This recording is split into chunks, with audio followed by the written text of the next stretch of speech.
All right, so for archiving purposes, if you'd say your first and last name and spell them for me. Okay, Elizabeth Worley, Elizabeth. Middle name Ann, A-N-N-E, Worley, W-O-R-L-E-Y. And your official title. What is your title? My title for the Archdiocese of Miami is Chancellor for Administration and Chief Operating Officer. And on behalf of the congregation, I am the chair of our Retirement Trust Fund Board, and I do the accounting for our Retirement Trust Fund. Okay, very good. Okay, everything's still wrong. Okay, so tell me a little bit about your first exposure to the Sisters of St. Joseph. How did you come to know them?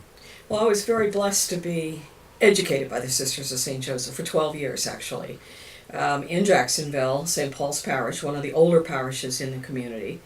And the sisters have been there for many years, and I was from grade 1 through grade 8 at St. Paul's, and then went to the high school, which at that point, Bishop Kenny High School. The sisters were there as well. So I had sisters in the classroom, sisters I got to know outside the classroom from grade 1 all the way up through high school. Okay. Did you have any exposure to the sisters before school? What was your family life like? Well, there are no religious in my family. It's good Catholic parents. I had an older brother, a younger brother. And at age 5, I was applying for first grade. My mother had brought me for first grade. And the particular parish school, St. Paul's, had only one class of first grade, and they didn't have room for anybody that didn't meet the age requirement. I actually was younger than the requirement. There was a deadline date by which you must be 6 to get into first grade, and I didn't meet that. But the school decided at the last minute to open a second class, so they called me up, and the principal met with my mother and myself and tested me, and I got in. It was kind of cute. I actually remember it because that particular principal was someone whose family had known my family for many years as well. But she asked me if I could say the alphabet. I was 5 years old, and so my question back to her was, do you want it forwards or backwards? And she wanted forwards. I couldn't say it backwards now if my life depended on it, but I could then. And so she put me in first grade. So I actually started first grade at age 5. We didn't do kindergarten at that point. I had learned to read, and so I was ready to go in first grade. So it gave me a chance to start early and then graduate at age 17. So I entered the convent at age 17 right out of high school. So my life with the Sisters of St. Joseph was really from that time at age 5 on. Although my family had a very good friend in St. Augustine whose aunt was a Sister of St. Joseph. So we had met her over the years, and as a little child I can remember her. And my father had good friends whose sister was a Sister of St. Joseph, and she actually visited our home, which for me, I remember that very clearly as to when she made that first visit.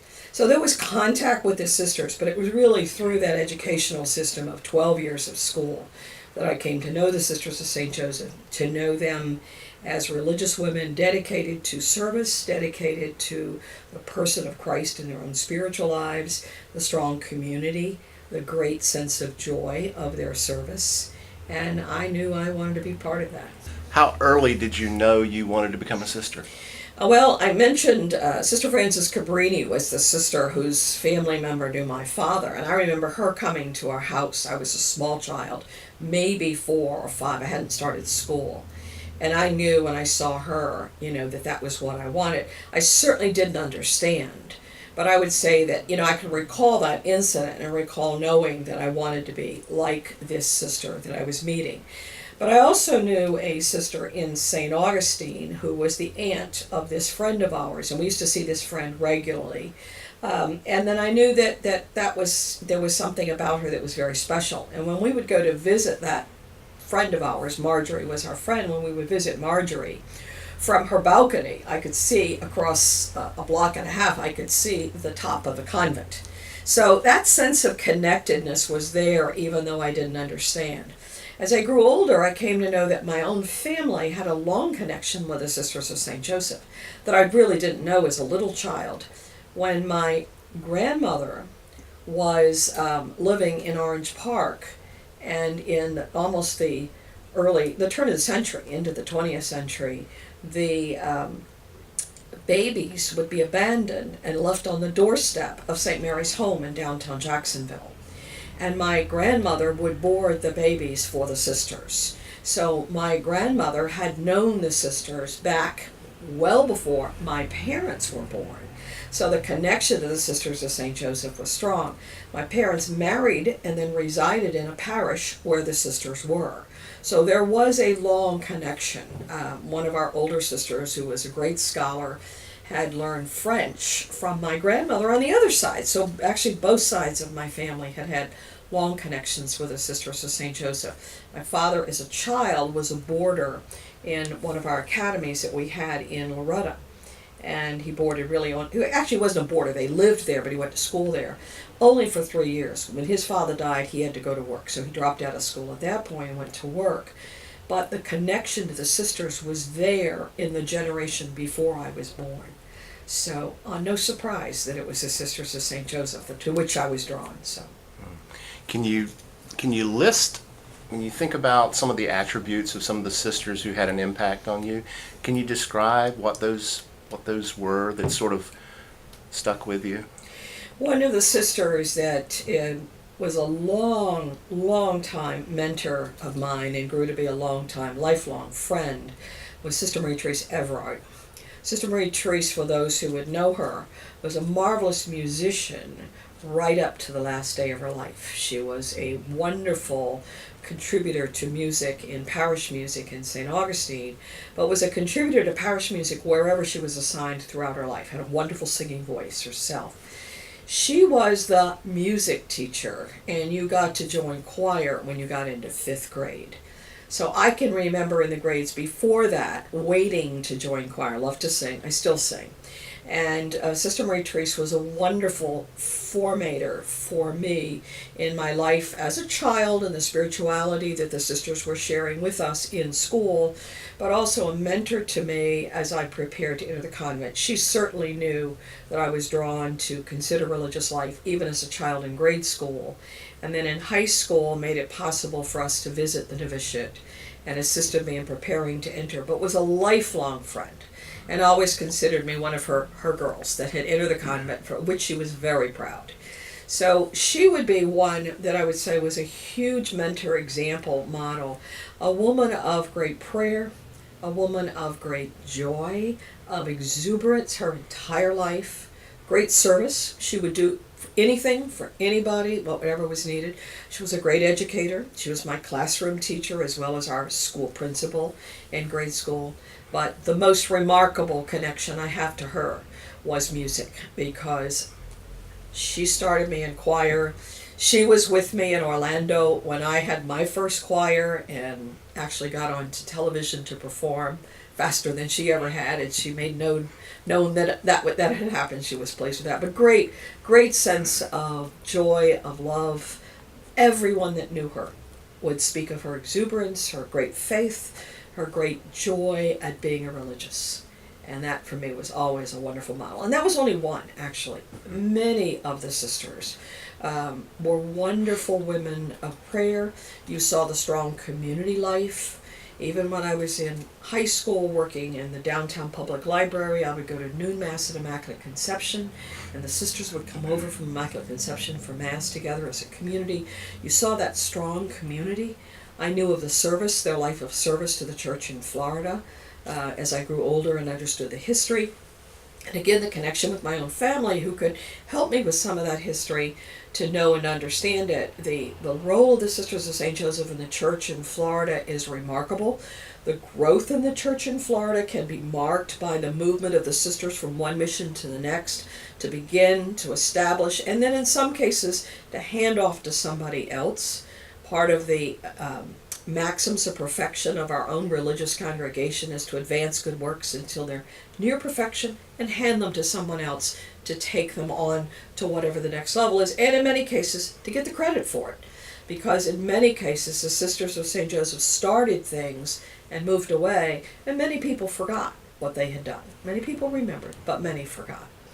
So the Sisters of St. Joseph, individually and corporately, were, to me as a child, were visible as a strong religious community, women of prayer, I always enjoyed chances to get to know the sisters informally. As little kids, if you got invited over to the convent for something, that was really a big deal.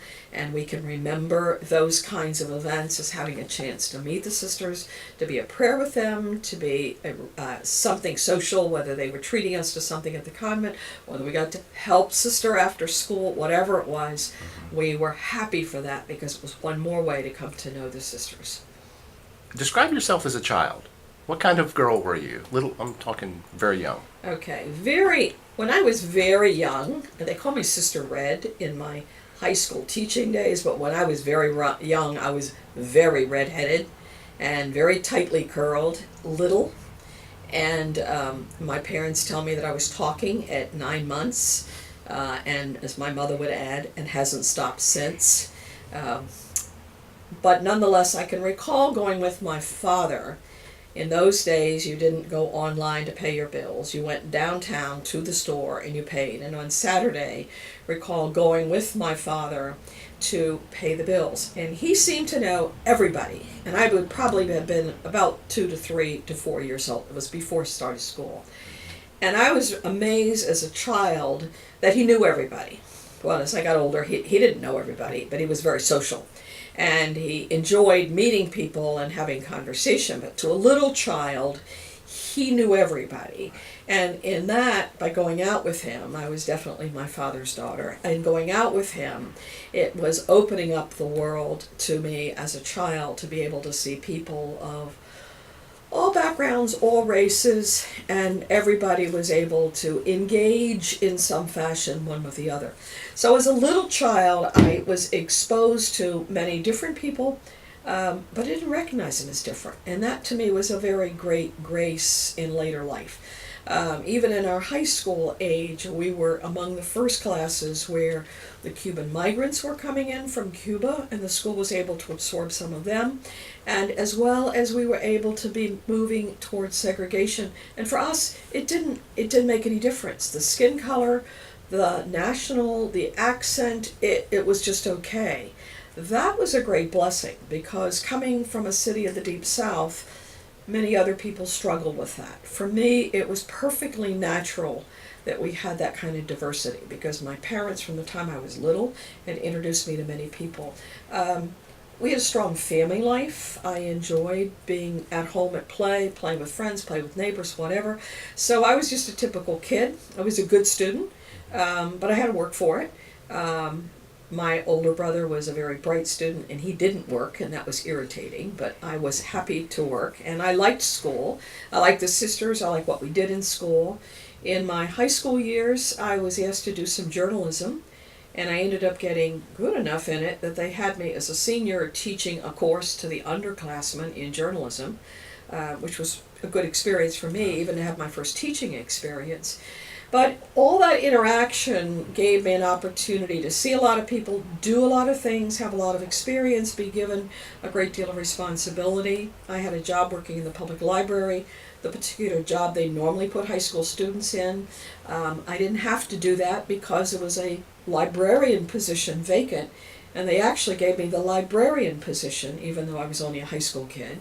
So I learned a great deal about library science as a high schooler, and I was actually offered a job by the library, but I entered the convent instead.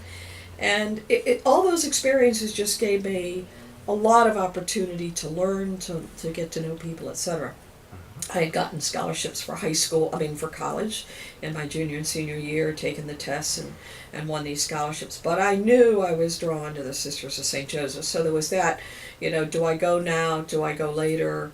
And my parents were saying later, and my instincts and my own prayer life was saying now. This is what I wanted to go and see if this was the next step for me. But other than that, I was a perfectly normal kid. There was the social life, there was the prom, there were the senior dances, I was never in student government, but I did other things in student leadership within the school.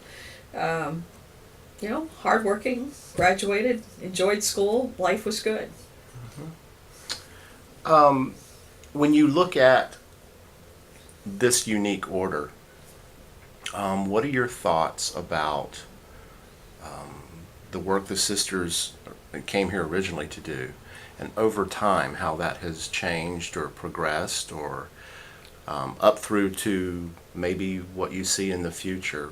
Give me your thoughts about that sort of metamorphosis of the sisters. Well, as we know, the Sisters of St. Joseph came to Florida to teach the freed slaves. And Bishop Augustine Verreau at the time went back to his hometown, talked to his hometown sisters, so that was his roots, and basically said, this is the experience I have in Florida of these tens of thousands of freed slaves. And I want to give them whatever I can give them, but I have relatively little resources. But he knew that education was the first key to breaking out of slavery. The Emancipation Proclamation was wonderful, but until you have education and you can begin to change your life, you didn't have much opportunity. And Florida was pretty rough at that time. So about 60 of the sisters volunteered to come to Florida. Well, he couldn't afford 60, so he brought the ones he could afford and got them started. And they were women of great courage. But I like to go back and listen to the words of his letters to the sisters, because when we look at the challenges we have today, or the challenges we've had over the last 150 years, they were no greater than that first challenge of having these tens of thousands of freed slaves come to a country of which you know nothing, that speaks a language that you don't know, and has a climate you've never experienced, and come and educate. Now, our congregation comes from a charism that says, discover what's needed and go figure out how to do it. And basically, the dear neighbor is the focus, but it's not just service to the dear neighbor. It's drawing the dear neighbor closer to the person of Jesus. And in doing so, reconciling the dear neighbor with another dear neighbor, with their God, and ourselves with our God. So that element of reconciliation underlies everything that we do. And an element of reconciliation acknowledges that we're all sinners, and that we all have room to change, to convert, to be drawn closer to God. So as the sisters came to Florida to teach the freed slaves, we still have sisters who are committed to working with those who are in slavery, if you will, or have been enslaved in a variety of ways. We also have sisters who are still working with the black community. Right here in Miami, our sisters do marvelous works with our Haitian community. And interesting enough, some of us do work that maybe isn't as visible. I work with and do the accounting for a grant program that comes out of a wonderful foundation here in Florida that is collaborating with the United States Conference of Catholic Bishops in a project in Haiti. And I now am writing reports, actually finishing right here on my desk, writing reports for the $3 million that foundation has provided in preparation for the application for the next $1 million. And managing that is rebuilding schools, parishes, and convents in Haiti that were crushed during the earthquake in 2010. 5 years later, we're still working on this, and we're going to be probably several years yet. So I don't look like I'm working with the Haitians, but I am. And so there are many ways to serve God's people, and that's been one of the interesting things in this role. Now, our direct work with service to the poor, with providing education to all people that we've taught many people over many years. As I said, I've had 12 years of education, the Sisters of St. Joseph, but I myself spent many years teaching school and still have an opportunity to see those kids because I was here in Miami most of those years. And I run into those kids all the time. They're not kids. They are our community. They're some of our bankers and lawyers and priests and religious and doctors and a variety of folks in the community. And so, it's a beautiful thing to be able to see that what you've invested in them, they now spend for someone else. So in a way, the legacy is invested in these kids that I had back in the 70s and 80s that are today managing other things within our local community. I taught at LaSalle High School for many years. They are currently getting construction done and roads paved and all kinds of things. The contractor is one of my students. His wife is one of my students. And their kids are now at LaSalle High School. So they've been able to bring the spirit that we gave them and give it to others and pass it on. That's really what legacy is. So that kind of goes in circles maybe, but the ministry of the sisters still is to do whatever is needed by the church. The role that I have is a rather unique role, but it is clearly the call of the church. I was actually asked by a bishop to be his chancellor, probably 2004, and I declined for a variety of reasons that have proven to be good choices. Having said that, the call came again in 2006 with Archbishop Wensky, who said, I'd really like you to come and create a role of Chancellor for Administration, in that case in the Diocese of Orlando. And although I had said no the first time, I had to think seriously the second time, because I said, if God asked me the first time and I said no, and now he's knocking on the door again, I better take a look at this. And in taking a look at the role, and in Orlando we created the role. We created the role in Miami in 2010, but with the experience of Orlando, in that particular role in which all of the business experience is brought together with all of the mission experience, so that good business practices supports the mission of the church. In doing that, I was able to pull together everything I've ever learned. And as I said to the bishop when I first went there, is there a book that tells me what to do? And he said, no, there's nothing on the desk. You make it up as you go. And you do, but the instincts are there from a lifetime of experience working within the ministries of the church, good business training. University of Miami would be happy to hear that, but good business training, and a chance to pull it together for the sake of the mission. So, am I here to do exactly what the church needs? You bet. And that's exactly it. We've been able to make some huge transformations in Miami. We did some good things for Orlando as well, and we left that in good order for the next administration to continue to build. The future. Talk about the future for the Sisters of St. Joseph. That was the last part of his question. Okay, all right. I'll forget the question. Okay, the future. I think the future for the Sisters of St. Joseph is to keep our eyes open to the needs of the church. For me personally, the future, to some extent, is today, it's tomorrow, it's next week, it's next year. The needs of the Archdiocese are enormous. But from a congregational perspective, the future of the church, and Florida is our mission territory, so the future of the church in Florida is to continue to be sensitive to see the needs of the local churches where we are already established, and the local churches in Florida where we might not have a strong presence. And to be able to respond, given the limits of our resources, to be able to respond with sisters and with the spirit of the sisters for the future of the church in those areas. When we came to Florida and began our mission, there was nothing here. And this congregation has managed through insurmountable challenges with extremely limited resources.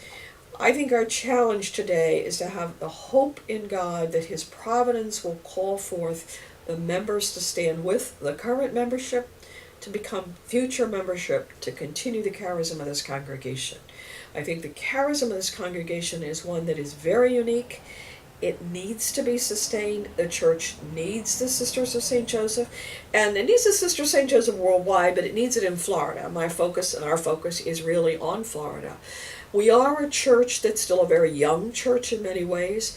We are, as a Catholic community in the state of Florida, a group of people who know about the Catholic Church, but sometimes tend to float or drift a little bit away from what we believe and understand to be the truth and practice of our Catholic faith. The role of the sisters to engage in parish ministry, in communities, in prayer, in spiritual direction, and these are areas that as Sisters in St. Augustine have taken some particular steps to be available to serve in St. Augustine. That's an important part of the life of our Catholic communities throughout Florida. My particular role in congregational service through our retirement fund, obviously we need to take care of the ongoing business of the congregation, and we do that quite well, both with the sisters as well as lay collaborators. But my particular role in the Archdiocese of Miami is quite unique, but positions our congregation to be in a huge leadership position for the Church of Miami, and in fact to also affect the Church of Florida. I sit on the seminary boards of two of our seminaries. I sit with our bishops several times during the year at meetings and have a chance to engage with the bishops of the state of Florida in issues that may affect those seminaries, and have some conversation with some of those bishops. I've been able to be of some service for a couple of them on topics related to diocesan administration. So wherever wherever we can help, it's our role to do so. And, that, I think for the future, we look to God's providence. We invite women to be challenged by this charism, to be available to the service of the church. If you'd asked me 15 years ago if I was going to sit in this kind of a role, I would have thought you were really losing it, because I would not have dreamed of moving from what I had done in healthcare administration or even in educational work to this kind of a role. And yet it's almost a natural progression. But it was a response in trusting God's providence, and it was His call. It was a response to the needs of the church to do so. So I would hope for the congregation that we're able to hear, to respond to the needs, and that the limits of our resources include women who have the courage to stand with us to speak to and serve the needs of the church in Florida. Me growing up, having friends who were in Catholic school, I used to hear all these stories, and I would create these images of the nuns in full habit. Mm-hmm. When I met Sisters of St. Joseph, they weren't necessarily, they were dressed for the job, Sure. whatever it was. Can you talk a little bit about that traditional look versus how, the varied images that we have through the Sisters of St. Joseph, and just your thoughts about that? It's not good or bad, but so what are your Sure. thoughts? The Sisters of St. Joseph, to me, and when I knew them, was in the full habit. So the full habit was in place until somewhere in the late 60s. When I entered the convent in 63, we wore the traditional habit. To me, that was very precious, because it spoke to me of religious life. It's a powerful symbol. Warm, a lot of work, a lot of care, time to prepare it, etc., but a powerful symbol. We then went through an era of recognizing that even in our early sisters, what they wore was the dress of the people. And so there was not an idea that the sisters had to look different. You had to be dressed appropriately for whatever you were doing. And it turned out that wool habit that took a great deal of time to make and to care for, to launder, etc., was probably not appropriate for the work we were called to do, for the ministry in which we served. And so they looked for simpler dress. But pendulums swing. And so the pendulum swung way out there. Many religious congregations went to a no dress code, such that their dress is indistinguishable from any other laywoman, including they would use makeup, jewelry, etc. That for them was their particular situation. Our community has always stayed very simple, even if they're wearing skirts and blouses or something that may look more civilian-like, non-uniform-like. They were always very simple in dress. And that's part of who we are as the group of women drawn to this charism. In my particular role in leadership in the hospital, and if you think of hospital, everybody's in some kind of uniform that gives ready identification of who you are and how you serve. Well, for me, the black suit or a navy blue suit was always the simplest approach, and the wearing of the veil also for me was very clear. It was a symbol for me, it was a symbol for those who saw me. And I didn't always wear the veil. There was a period of life where I wasn't wearing it. In many years of teaching chemistry, high school, college level chemistry, more than once the edge of the veil got into that Bunsen burner, and I had at least one accident in which it was very clear that that was a safety hazard. Now, maybe I could have been a little bit smarter in the lab, but nonetheless, that was my excuse for not wearing the veil during those years. But I was also in a school where everyone knew me, and the identification was not as needed. Within the hospital, I was meeting people, constantly meeting people who did not know me. And so the ready visibility of who you were by role, not your name or whatever, not a name tag, but who you were by role, and what they should be able to expect from me, and what I needed to remember I was accountable for. The veil was a very good symbol.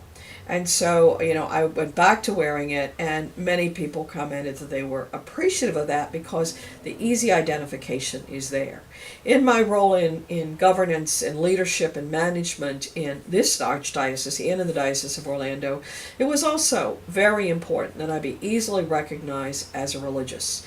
And I think one of the things that our dress tells us is if our dress is very simple, that speaks to us of our simple lifestyle, our life of poverty, our life of joy, but a very simple lifestyle. But if it is something that's more easily recognized as a sister, doesn't necessarily mean a veil, it is a service to the individual and a service to those who know them, because it gives greater witness to the presence of women religious that people don't have to guess. And whether I'm wearing the veil or not wearing the veil, people don't hesitate to say, hello, sister. So sometimes I say to myself, remember, you are what you are. You better be what you're supposed to be, because we're called to that. We're called to that by the dear neighbor. We're called to that by the Lord Jesus, who's called us to really remember to whom we belong. And the veil's a symbol, and that's all it is. Or this suit is a symbol. For me, it works. It works well. It's simple. I don't have to think about what I'm going to wear in the morning. You get up and you get going. So that's it. Whether you wear a habit or not is sensitive, and I'll tell you. Sure. When I decided to start wearing the veil again at my Silver Jubilee, so now about 27 years ago, and at the Met, because I needed to have some event that says, okay, I'm going to start doing this again. This is important. I cannot tell you how many people then and still, 27 years later, walk up to me and say, thank God you dress recognizable as a sister. And what they really mean is that the veil says it, because the black suit, the cross helps, people recognize the cross, but they don't always recognize that means a religious congregation. And in this part of the state, they don't recognize this as having any connection to St. Augustine. So to me, it's very important. The hospital is very important. You constant witness to, it's the presence of the church. People, and that's a huge responsibility. But people look at you in the grocery store, they look at you on the airplane. I cannot tell you how many times I've ended up really in some profound conversations with people that started because they knew I was a sister. And it's what they see is that first thing. Sister Thomas Joseph went through the same metanoia Yeah. on Divine Mercy Sunday. She said the Lord spoke to her and said, Yeah. and she's even said to me, she was in leadership at the time that I guess you made the decision to take off the veil, and she said it was a mistake. She told me that. It was a time of experimentation in the church as such. Our congregation always remained very simple in dress, Absolutely. and I think that's an important piece. You see Dominican sisters, for example, in makeup and jewelry, and I wouldn't have a clue they're a sister. I mean, there's nothing to tell me that, except there's no diamond ring on their hand. But, anyway, it is what it is. But in my particular role, representing an organization, so, we're a $2 billion organization. We're a huge corporation, and we're probably 8,000 employees. When I stand up and represent this, is yes, sister. Whether it's the city attorney, whether it's the Miami Herald, whether it's another group, with the bishops or whatever. And with our bishops in Florida, they all know me. I work with several, two, Orlando and St. Augustine. Both of those bishops were auxiliaries here and have known me for many, many years. And the Bishop of Pensacola worked with me in Orlando for many years. So, and the Bishop of St. Pete was here as well and has known me for many years. And the bishop from Venice was on our pension. We co-shared a pension, and so I had a lot of experience with him on that. So other than the bishop in Palm Beach, they all know me very well. And so when I sit with them and say, here's how we do it, it's like, yes, sister. It's just, the interaction has been just so helpful. But they recognize it. So I'm not just a laywoman sitting at the table. They clearly know what the role is. Can I ask you an off-the-record Sure. question? Why do you think women are not joining the Sisters of St. Joseph today? Well, you look at what they are joining for the most part is the groups that are all dressed alike. The image of the habit is important, but it's certainly not important. Strong community. In other words, we all do the same thing together. Right. Young, and it's almost a logarithmic kind of thing. If you've got one or two, that's great, but when you get two more, you've now doubled. Yes. You get 4 more, you've now doubled again, and everybody's wonderfully happy and young, and that attracts more wonderfully happy and young. Right. The Sisters of the Pierced Hearts are 25 years in this I've been community. reading Okay, about them. they have a huge. Their median age is probably in the 20s because they accept the girls right out of high school. I would never recommend today that they accept right out of high school.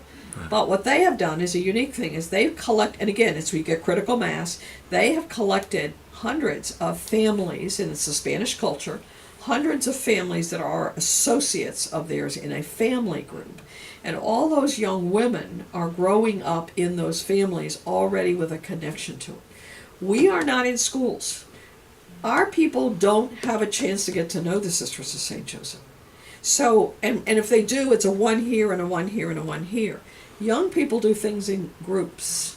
So when we had schools and you had, you had several high schools, it was not a surprise that you got 5 or 10 girls from those high schools entering the convent in a year. Mm-hmm. Yeah. But we have become so dispersed and so diminished and so invisible Invisible. that Invisible. people don't even think of it as an option. I'll never forget when I was at Mercy. This goes back many, many years ago.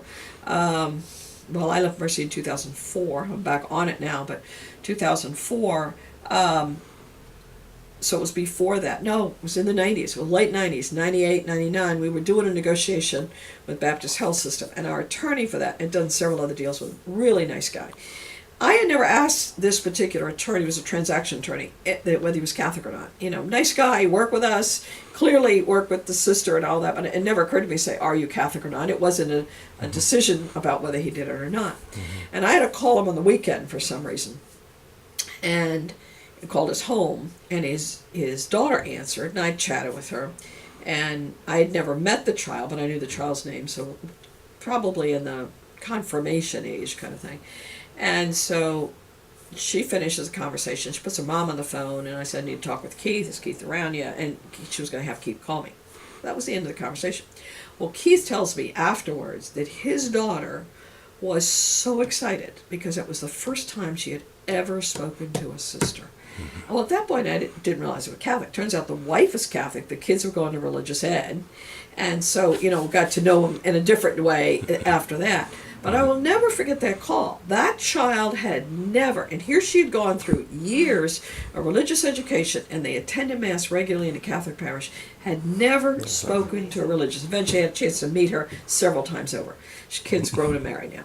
But the thought of it, never met a religious. Well, if you never met a religious, I look back at my own life, could I possibly have made the choice to get in the car and go enter a novitiate far away if I didn't know the sisters? See, that's Yeah. such a strong point. That's Never knew the sisters. Now, would you know the sisters differently today? Yes, you would. But again, we have become so invisible in so many ways. Now, Sister Jane would say, well, we're not.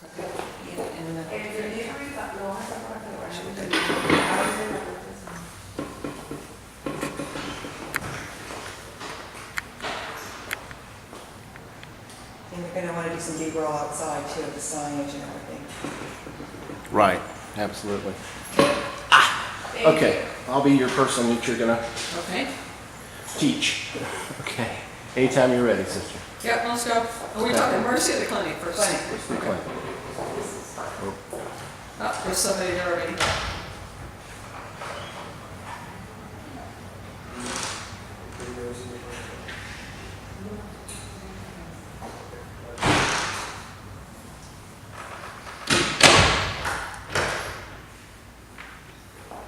Okay, we're ready. Anytime. Well, what are the questions? Yeah, you're just going to I'm say gonna the let St. John you- Bosco Clinic is a ministry of. Oh. Right. I'll let you give me the history. Okay. The clinic, St. John Bosco Clinic, is a ministry of the Sisters of St. Joseph. It opened in 1992 on the campus of St. John Bosco Parish and was primarily serving the people of that parish and that area, the Little Havana area. It was sponsored by the sisters through our collaboration with Mercy Hospital, where we were administering and sponsoring Mercy at the time. It has continued since 1992 to serve a population of undocumented folks who are without access to health care, as well as others in the Allapattah neighborhood that are in need of health care because they were either underinsured or uninsured. Approximately 25% of Miami-Dade County is uninsured. And so many people from the middle portion of the Miami area have benefited from this community asset that the sisters continue to sponsor. I had the experience of being in charge of Mercy Hospital at the time Mercy started at San Juan Bosco.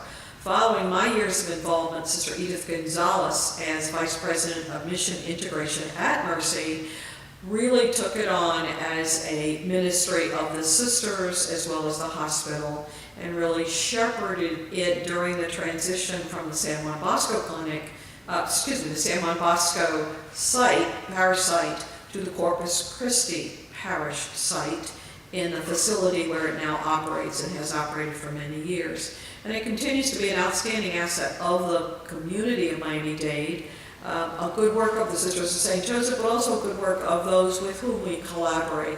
There are volunteers here today that have been with the clinic since it opened in 1992. We've had many people, physicians, wives of physicians, nurses, and other laypersons who have volunteered their service in a variety of ways to the care of the poor through this particular clinic and its outreach to the community. So it's been an extraordinary gift to the dear neighbor, and continues to be, by our staff as well as those who volunteer with our staff to provide this care. And I would be remiss if I did not say that we've had numerous physicians who've donated hundreds of hours of care of the poor. That has been facilitated through the sponsorship of the Sisters of St. Joseph and Mercy Hospital in the early days to be able to make this available to the community. So it is a great gift to the dear neighbor, and we're grateful for the collaborators that have worked with us to make it possible. In 1945, the city fathers of Miami were asked by the people to build a hospital in Miami. And they specifically asked for a sisters hospital. They understood the quality of health care that would be provided if sisters were in leadership. Archbishop Joseph Hurley, then Archbishop of St. Augustine, sought to buy land to build a hospital, and he bought a huge tract of land from the Deering family that eventually had built what we call today the Vizcaya Estate. And he bought that land, filled it in, and built Mercy Hospital. All kinds of issues arose between the purchase in 1945 and the opening in 1950. Everything from hurricanes, war shortages of material, etc., delayed the opening until the 18th of December 1950. The hospital now celebrates its 65th year of service at this point. The Sisters of St. Joseph were called into service by the bishop in St. Augustine. Our convent, our mother house, is there in St. Augustine. In 1945, he bought the land, he started the building, and he told the sisters to go away and train to become nurses. So the sisters were sent to school to become nurses and a variety of other healthcare roles. And they took over the building oversight and the construction oversight of the church, of the hospital, and then managed it for many, many years as a diocesan facility. So from 1950 to 1964, it was a facility of the Diocese of St. Augustine, eventually the Diocese of Miami in 1958 when Miami was created. And then in 1964, the Bishop of Miami decided that he did not want the diocese engaging in health care, and he asked the sisters to take over full sponsorship of it. So we had been there in management until 1964, and from 1964 we're there also in sponsorship and governance. Sponsorship is the canonical word for ownership. You are responsible for the entity, the facility, for its debt, for its assets, and very importantly, for its mission. And so the Sisters of St. Joseph, both in their oversight at a governance level, at a management level, and very importantly, at a hands-on care of the patient level, provided the presence of the Sisters of St. Joseph to the sick of Miami from 1950 right until the year 2011, when it was actually sold. It was sold in 2011 to HCA, a fine healthcare corporation. It does hospitals, provides hospitals all over South Florida area. But it was sold with a very unique relationship with the Sisters of St. Joseph. And with HCA, the Sisters of St. Joseph crafted a covenant, a document that states the essential elements of our Catholic identity and the response of HCA to continue to do all of those things, provide all of those services and programs and staff that would continue to make the hospital faithful to its original Catholic identity, including having sisters serve on the Board of Trustees. And so the congregation has maintained this relationship with HCA now since 2011. A vice president of mission integration was hired that oversees locally within the hospital its Catholic identity. The Archbishop of Miami has appointed 2 priests as priest chaplains. There are Catholic staff in our pastoral care program that visit with the sick, that care for the sick. Mass is celebrated daily in 2 languages. We are able to do all of those things within the hospital, even though it's owned by HCA, able to do all those things in the hospital that are consistent with its identity as a Catholic hospital. So for the Sisters of St. Joseph, that's been a creative legacy, if you will, that even though the hospital needed to be part of a system in order for its business to continue and its financial status to be secure, we wanted to make sure that its ministry continued, and HCA has honored and respected that very well. HCA has put a significant amount of capital into renovating the hospital, things that we would have been unable to do in our past history, but it will be a real gem for the community of Miami, and even more so because it's been able to maintain its Catholic identity. Through the Vice President of Mission Integration and other staff that are there at the hospital, the presence of the priests, the blessing of the Archbishop that it's a Catholic hospital, and the continued presence of the Sisters of St. Joseph in governance, we're able to secure its identity continuing as a Catholic hospital. That's been very important for us.